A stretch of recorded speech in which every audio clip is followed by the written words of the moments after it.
اور ہم نے تم کو 7 آیتیں جو نماز میں دہرا کر پڑھی جاتی ہیں یعنی سورہ الحمد اور عظمت والا کلام عطا فرمایا ہے۔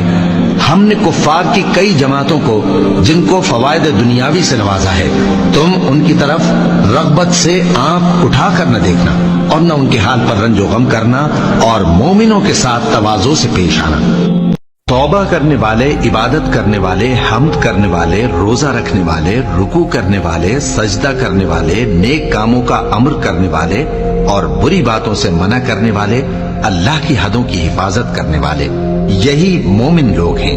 اور اے پیغمبر، مومنوں کو بہشت کی خوشخبری سنا دو، اور جو لوگ سونا اور چاندی جمع کرتے ہیں اور اس کو اللہ کے راستے میں خرچ نہیں کرتے، ان کو اس دن کے عذاب علیم کی خبر سنا دو،